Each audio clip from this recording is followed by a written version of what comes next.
Be me. 30 overnight dispatcher for a private ambulance company, not the person in the ambulance. I am the person in a windowless room telling 6 ambulances where to go, while 3 hospitals explain that they are full, and one driver explains that the van is making a sound he describes as expensive. I work from 7 at night to 4 in the morning. This is relevant because normal people do not meet their neighbors at 4:23 in the morning while carrying a microwave under one arm. I did. Her name was Lena Ortiz. She was standing in my dead uncle's driveway in gray sweatpants, a police department hoodie, and the expression of a woman who had already decided I was doing something illegal and was waiting to learn which category.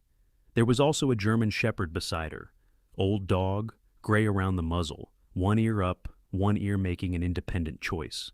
I stopped halfway to the porch. She looked at the microwave, then at the open front door, then at me. "You breaking in?" she asked. "With a microwave? People bring weird tools. It's my microwave." That did not answer my question. Fair. I put it down because arguing with a suspicious stranger while holding an appliance felt undignified.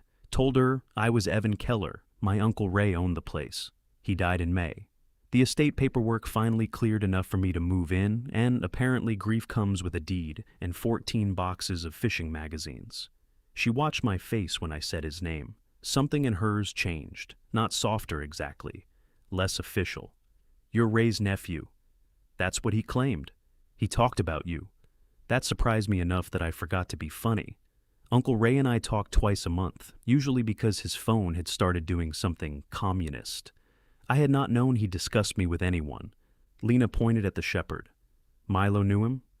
Milo sniffed my shoe, sneezed, and walked toward her house. "Strong endorsement," I said. "He's retired. His standards collapsed." That was how I met the police officer next door. I did not know yet that within 24 hours, her porch light would become the first thing I looked for when I came home. It took me 3 nights to realize the light was not really for the house. She helped me carry the microwave inside, not because I needed help, because, as she explained while taking the heavier side without permission, somebody had forced the kitchen window and the back door frame was soft enough to lose an argument with a spoon. The house was empty 3 months, she said. People notice. People? Teenagers, scrappers, guys who knock during the day and come back at night if nobody answers. Comforting neighborhood brochure. "It's a good block." She looked at the back door.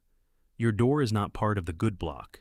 At 5 in the morning, she showed me every window latch that did not latch. There were 7. My uncle had apparently secured one with a paint stirrer and another with faith. Lena found a chair wedged under the basement knob and just stared at it. "I didn't do that," I said. "I know." "How?" "Ray used a folding chair. Said it gave him adjustable security." That sounded exactly like him. For the first time since the funeral, I laughed without feeling like I had borrowed it. Lena looked away quickly, then told me to buy 3-inch screws, 2 motion lights, and a new deadbolt before I bought anything decorative. I pointed at the microwave. "This is decorative?" "At your apparent cooking level, probably." Before she left, she held out her phone. "Number. Is this where I get cited?" "It's where I find out whether your house collapses on you." I put my number in. She called once. My screen lit with a number I had not saved. "Now you have mine." "For emergencies?" "For structural stupidity. Broad category. With you, apparently." She left at 5:30. Milo stayed in my kitchen. She called him twice. He sat down.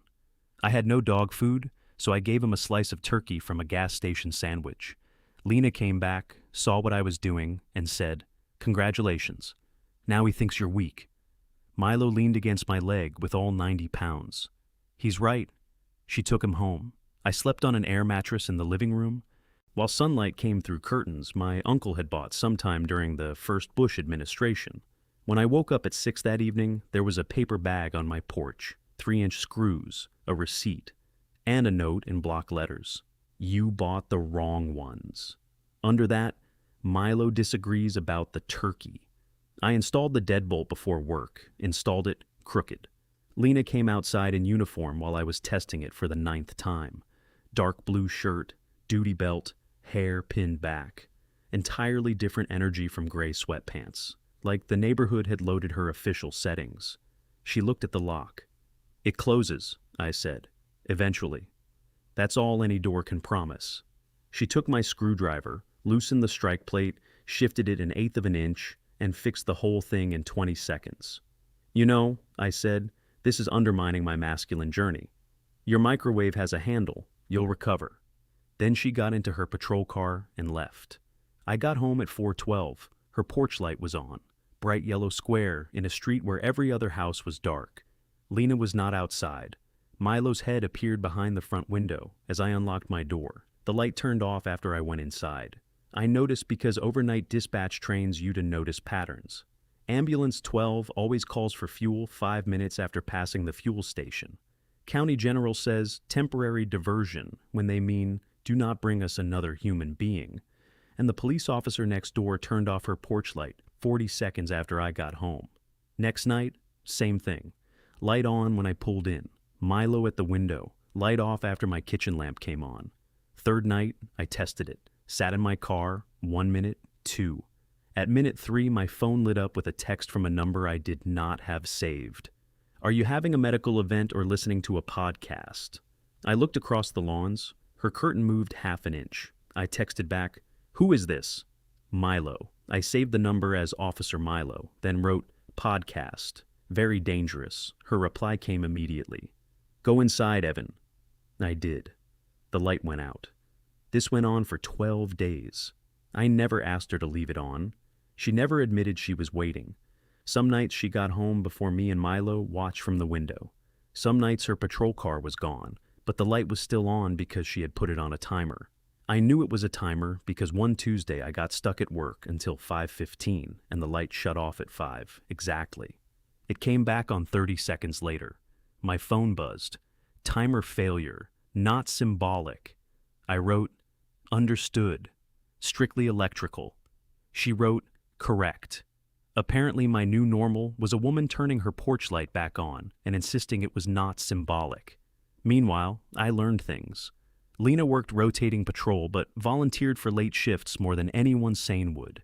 Milo had been her K9 partner until arthritis retired him. He still inspected every delivery truck and had a personal grievance against leaf blowers. Lena drank coffee black at work and put enough condensed milk in it at home to make it legally dessert. She hated tomatoes, but grew 6 tomato plants because Uncle Ray had started them before he died and asked her to keep the little freeloaders alive. I learned this when I found her in his backyard at 7 in the morning, watering them through the fence with my hose. You can use the gate, I said. She jumped. Actual police officer. Trained awareness. Startled by a man holding cereal. Her hand twitched toward her hip before she remembered she was wearing pajama shorts. Don't sneak up on people. I live here? Quietly. I looked at the plants. Those are alive? Against your best efforts. I didn't know they existed. Exactly. She showed me which ones needed cages, which leaves to pinch, how Ray used to stand there every morning and declare war on squirrels. She knew a version of my uncle I had missed. That hurt in a clean way. Not guilt exactly. Proof that life kept happening in rooms where I was not standing. Lena saw it land. She did not say she was sorry. Did not touch my shoulder and turn it into a scene. She handed me the hose. Water the roots, she said. Leaves don't need encouragement. So I did. After that, tomatoes became our morning thing. I got home.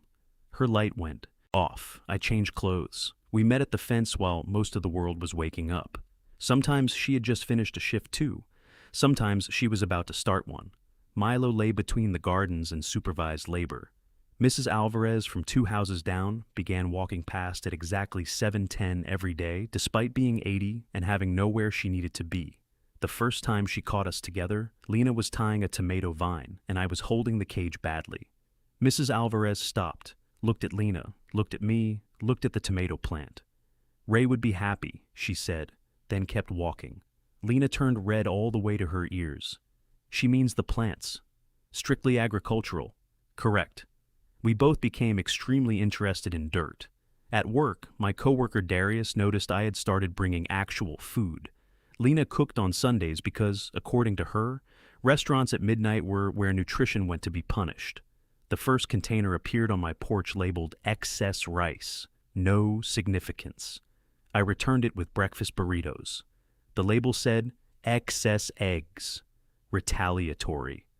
After that, we stopped pretending there were excess ingredients. Darius opened my lunch bag one night and found chicken, rice, roasted peppers, cut fruit, and a note that said, "Eat before 2 a.m. or I will know." He stared at me. "You joined a meal service? Neighbor? Your neighbor packs threatening fruit? She works in public safety." He slowly closed the bag. "This is the most married unmarried thing I have seen." I told him she left food for Milo too. He said that explanation made it worse. A few mornings later, I got home at 4:14, and her patrol car was not in the driveway. Her porch light was on. Milo was at the window. Normally the light went out after mine came on. That morning, it stayed. At 4:30, still on. At 5, still on. At 5:30, I was standing in my kitchen, pretending I had not checked the window 6 times. Night work teaches you not to panic just because somebody is late. It also teaches you exactly how many terrible reasons there are for somebody to be late. So I did what Lena had been doing to me. I turned on my porch light. Then I made coffee, black for me, condensed milk for the woman who pretended that was still coffee. At 6:12, her patrol car finally rolled into the driveway. She got out slowly, not injured, just wrung out. She looked at her porch, then mine, then at me standing in my doorway with 2 mugs. "Your light is on," she said. "Timer failure." For half a second she fought the smile. Lost. Not symbolic, strictly electrical. She crossed the lawns. I handed her the sweet coffee. Did not ask what happened. Did not tell her she looked exhausted. Did not do the thing people do where concern becomes a request for somebody to perform their worst night for you. We sat on my steps. Milo came over and put his chin on her knee. She drank half the mug before speaking. "You should be asleep. So should you. My job ran late. My electrical system malfunctioned." She glanced at my porch light. Very serious. Could happen again. That got another small smile. We sat there while the sky went from black to blue. After 10 minutes, she said, "Thank you for not asking. If you need me to know, you'll tell me." Her shoulders dropped about an inch. It was the first time I understood that taking care of Lena sometimes meant refusing to make her explain herself. She finished the coffee, then reached over and turned my mug so the handle faced me. Tiny movement, automatic, like she had already started learning where my hands went. The first time Lena came inside for reasons unrelated to structural failure was because of rain. Hard summer storm, power flickering. I got home soaked because the driveway drain had clogged, and I stepped into water deep enough to discover new tax categories. Her porch light was on.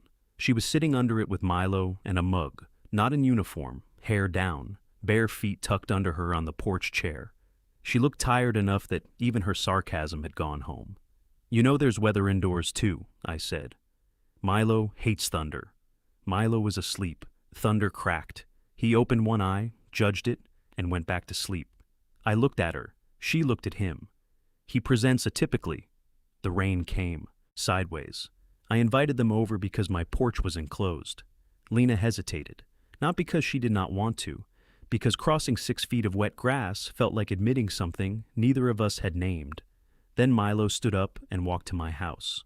Retired law enforcement made the decision. Inside, I made tea. She inspected my locks out of habit, then apologized for inspecting my locks, then inspected the basement window anyway. We sat on the floor because my uncle's couch smelled like 40 years of pipe tobacco, despite him quitting in 2003. For 20 minutes, we talked about nothing. The dispatcher who kept stealing my pens, the kid on her block who reported a stolen bicycle and then remembered he had ridden it to school, Milo's war with a ceramic goose. Then another thunderclap hit. Lena flinched, tiny movement, shoulders tight.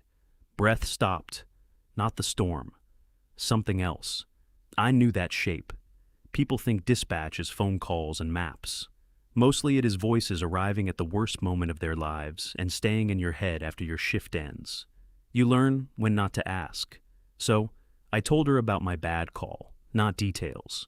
Just that 2 years ago, I had kept a mother on the line while an ambulance tried to find an apartment with no visible numbers. The crew did everything right. I did everything right. Right was not enough. After that, every ringing phone sounded like an accusation. I stopped answering friends, stopped visiting Ray. Worked nights because fewer people expected you to be alive during the day. Lena stared into her mug. Ray knew? Some. He said you were good in a crisis. That's different from being good after one.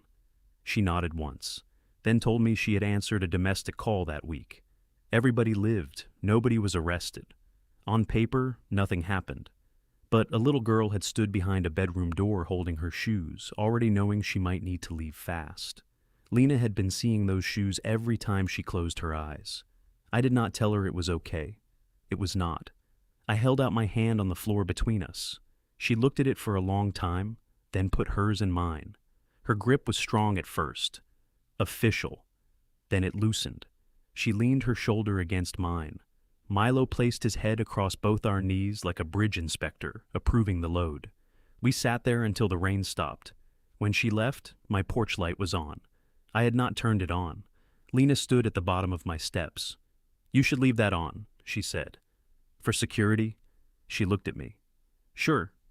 From then on, there were two lights, hers when I was coming home, mine when she was. We did not discuss this system. Systems become emotionally dangerous when documented. For 3 weeks, we built a life in 15-minute pieces. Tomatoes after my shift. Coffee before hers. Dinner at 8 in the morning because time is fake when you work nights. Milo migrating between houses according to food quality. Lena started leaving a spare leash by my door. I started keeping condensed milk in my refrigerator. One Saturday, I woke at noon to hammering, found Lena on my porch replacing a loose railing board. You know this is trespassing, I said. Arrest me. She handed me the drill. We rebuilt the railing together. Mostly she rebuilt it, and I stood close enough to become a workplace hazard. At one point, she reached around me for a screw, her chest against my back, and both of us forgot what object we were looking for. 3-inch, she said. What? Screw. Right. Ray bought the wrong ones too. Genetic. She laughed against my shoulder. Then, neither of us moved. I turned. She was close. No uniform, no porch between us. Sawdust in her hair, and one hand still around my wrist. Lena. Yeah. Is this symbolic? She kissed me, short at first, like she had made a tactical decision and wanted the option to revise it. Then I touched her face, and she kissed me again, without any professionalism at all. Milo barked once from the yard. We separated. Mrs. Alvarez was standing on the sidewalk with 2 grocery bags. She nodded at the railing. Ray would be happy, she said. Kept walking. Lena put her forehead against my chest and laughed so hard she almost dropped the drill. The next morning, neither of us mentioned the kiss for almost 7 minutes. This was impressive, because Lena was standing in my kitchen wearing a faded department t-shirt, while Milo ate scrambled eggs off a plate marked dog in permanent marker. She had come over to return the drill. The drill was still on her porch. I made coffee. She stared at the mug I set in front of her. You remembered the milk. You threatened my fruit for 2 weeks. I retain information under pressure. She took a sip, then looked at me over the rim. So, yesterday. Railing looks excellent. Evan. Kiss also appeared structurally sound. Her ears went red. Good. I had been carrying the entire embarrassment budget. She put the mug down. I don't want this to turn into me deciding something, and you just going along with it. That surprised me. She was looking at the counter, not at me. I know I do that. Do what?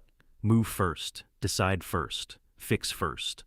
I thought about the deadbolt, the screws, the porch light, the way she had taken the heavy side of the microwave before learning my last name. Then I thought about how she had put her hand in mine during the storm, because I offered it instead of taking hers. So ask, I said. She looked up. A long pause, then, very carefully, do you want to do this with me? There were at least 12 jokes available. I retired all of them. Yes.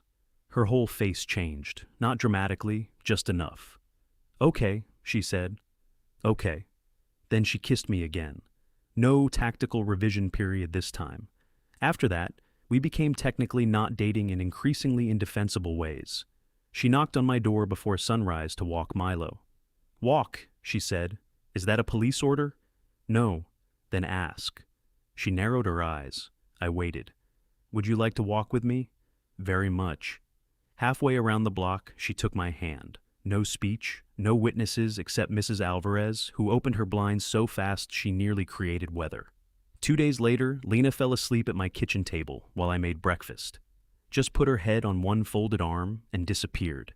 I turned the stove down, put a towel under her coffee so the mug would not leave a ring. Let her sleep. When she woke 23 minutes later, she looked embarrassed. "Why didn't you wake me?" "Because you were sleeping. I came over to help with the basement latch. It survived 23 minutes without law enforcement." She looked toward the window. My porch light was still on from waiting for her. Hers had gone dark after she came over. For once, neither of us made the timer joke. That should have been the simple part. Kiss neighbor, acquire girlfriend eventually, share custody of judgmental dog. Life, however, had noticed us becoming comfortable. The break-ins started with garages, 3 blocks over, then 1 block over. Unlocked side doors, tools taken, copper pipe, small things easy to sell. Lena did not tell me details. She did start checking my windows again. Her porch light stayed on all night, even after I came home. Then somebody tested my back door at 10:17 while I was at work. My new camera caught a hood, gloved hand, shoulder, 6 seconds. The deadbolt held. I sent Lena the clip and called the police non-emergency line. A patrol unit went to the house, checked the doors, and took the report. Lena had clocked out at 10 and stayed out of the report. She was at my workplace before I could finish exporting the full clip. Walked into dispatch still in uniform at 10:30 at night. Every person in the room became violently interested in their screens. Darius looked from her to me and mouthed threatening fruit. Lena ignored him. "Pack a bag," she said. "Hello to you too. I want you staying at my place until we know whether they were checking an empty house or checking you. I'm working. After. Lena. Evan." That voice could stop traffic without a car. My supervisor quietly wheeled her chair away from us. I took Lena into the break room, told her I would replace the basement latch and add another camera. She told me I was not sleeping there. I said she did not get to order me out of my own house. Her jaw tightened. "Someone tried your door and failed. That isn't the point." "Then tell me the point." She stopped. Because the point was not evidence. The point was that she had watched the clip and imagined arriving too late. The point was mine too. If I abandoned the house, I was back to what I had been doing since the bad call, leaving before a place could matter. "I can take this seriously without disappearing," I said. "You don't know what serious looks like." That hurt. She knew it immediately, but fear makes people defend the worst sentence in the room. "I know what people do," she said. "I know how fast 6 seconds becomes. And I know what it's like when everybody decides your fear means you don't get a choice." Silence. Outside the break room window, Darius rolled past very slowly while pretending to look for a stapler. Lena looked down. "I'm trying to keep you safe." "I know." "Then why are you fighting me?" "Because I need you next to me, not in front of me." That landed. Her whole face changed. She sat in the plastic chair. For the first time since she walked in, she looked tired instead of armed. "I don't know how to do that," she said. "You left a light on." She looked up. "That was not complicated." "Exactly. We made a plan, not her plan, ours. I would stay at her house that night because my back frame needed reinforcement and because compromise is not death, despite how it feels during negotiations. Next day we installed a better camera angle, window alarms, and a motion light bright enough to interrogate aircraft. I gave her access to the alerts. She agreed not to move me into protective custody every time a raccoon touched the trash. We shook on it. Then she pulled me forward by the hand and kissed me in the break room. Darius opened the door, saw us, and closed it again. Through the door he said, "I found the stapler. I stayed at Lena's for one night. Technically, in practice I slept 40 minutes because her couch was too short and Milo occupied the useful half. At 4 in the morning, I found Lena sitting on the kitchen floor in an oversized shirt, watching my camera feed on her phone. I sat beside her, took the phone, set it face down. "The alert will sound," I said. "I know." "You don't have to watch the door continuously." "I know." Very convincing. She leaned into me. "I liked him," she said. "Ray?" He checked on me after Milo retired, every Thursday, pretended he needed help with his phone. Of course he did. Uncle Ray had been running his own porch light system with technical support as camouflage. "He worried I'd stop talking to people," she said. "Then he died, and the house went dark, and you showed up carrying a microwave like an idiot." Heroically? Horizontally? She smiled, then it disappeared. I couldn't let this house go dark again. There it was, not the burglar, not safety. Lost with a badge over it. I took her hand. I'm not Ray. I know. I'm staying anyway. She kissed my shoulder. Okay. The person came back 2 nights later. Not dramatic, no cinematic fight. At 1:48, my phone alarm went off at work. Camera showed the same hood at the side gate. I called 911 first, gave the operator the address, the camera description, and the direction the person ran when the motion light hit. Then I called Lena. She was on shift 4 minutes away. Patel's taking the report, she said before I could ask. I'm staying out of the case. Good. That was our plan. Lena could be my person, or she could be the investigating officer. She was not going to pretend she could be both. I stayed on the camera feed. 2 patrol units found a teenager hiding behind a detached garage with a backpack full of tools from another house. 17. Scared. Not a criminal mastermind targeting me because of my mysterious past. Just a kid making bad decisions in a neighborhood full of old door frames. Lena did not tell me his name. She did tell me nobody was hurt. At 4:10, I drove home. Her porch light was off. First time since I moved in. My stomach dropped before my brain could be reasonable. Then I saw people on my porch. Lena in uniform, Mrs. Alvarez in a robe, Darius, for some reason, holding a cardboard tray of coffee, and Milo wearing one of my uncle's old fishing hats. My porch light was on above them. I parked. Why is my coworker here? I asked. Darius handed me coffee. Officer threatening fruit called the dispatch desk after everything settled. I answered. And that made you come here? My shift ended at 4. He shrugged. Figured somebody should bring coffee to whatever this is. He looked at Lena, Mrs. Alvarez, Milo, and the patrol car at the curb. Also, I wanted to see whether your neighbor was real. Lena raised an eyebrow. Darius took one careful step farther away from her. Confirmed. Seeing him there reminded me of something stupid. My emergency contact form at work still listed Uncle Ray. 3 months dead and apparently still responsible for me on paper. I made a mental note to fix that before my next shift. Mrs. Alvarez touched my arm. Ray would be happy, she said. This time she was not looking at the tomatoes or the railing. She was looking at all of us. Lena came down the steps. I expected her to ask if I was okay, expected the inspection. Instead, she stopped beside me, not in front, beside. The house held, she said. We held. She nodded, then took my hand in front of Mrs. Alvarez, Darius, 2 patrol officers across the street, and whatever local intelligence network was already awake behind the curtains. You said you're staying, she said. I am. Here? That question was bigger than the property. I squeezed her hand. Here. She kissed me on the porch at 4:20 in the morning. Darius clapped once. Mrs. Alvarez told him to be quiet because people were sleeping. Milo stole my breakfast sandwich. Normal neighborhood resolution. We did not move in together the next day. This matters because people hear porch light and police officer and expect the rest of the story to sprint directly into a joint mortgage. We already had 2 houses. Very romantic. What changed was smaller.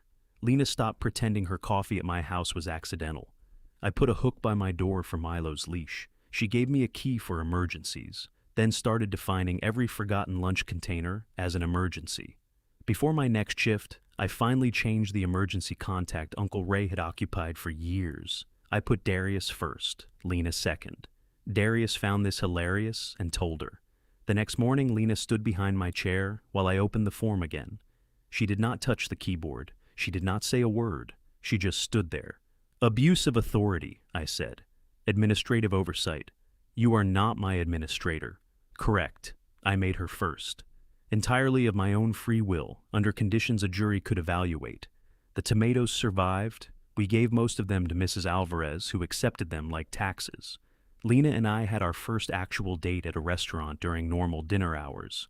We hated it. Too loud. Too many awake people. A child threw a crayon into Lena's water, and she caught it without looking. We left, bought groceries, and cooked breakfast at 10 at night. Much better. 3 months later, I came home at 4:13. Her porch light was off. Mine was off too. For 1 second, old panic. Then I saw a note taped to my door. Power outage, not symbolic. Under it, Come over. Milo stole your side of the bed. I went next door with my phone flashlight. Lena opened before I knocked. She was holding a candle in one hand and wearing the gray sweatpants from the night we met. Milo stood behind her with my pillow in his mouth. Your security system is failing, I said. He's retired. His standards collapsed. She smiled. Same line, same doorway, different life. I stepped inside. The power came back at 4:23. Both porch lights turned on at once. Lena looked through the window at them. Timers, she said. Strictly electrical. Correct. Then she leaned into me, put my hand against her waist, and admitted the truth in the smallest voice I had ever heard her use. I stopped leaving it on because of the neighborhood after the third night. I know. You sat in the car for 3 minutes. Dangerous podcast. You made me wait. You could have gone to sleep. She shook her head. Not until you were home. So, I kissed her under 2 unnecessary lights. Milo dropped my pillow on my foot. And for the first time in years, home was not the place where nothing bad could happen. It was the place where somebody noticed the dark and left a light on until I got there.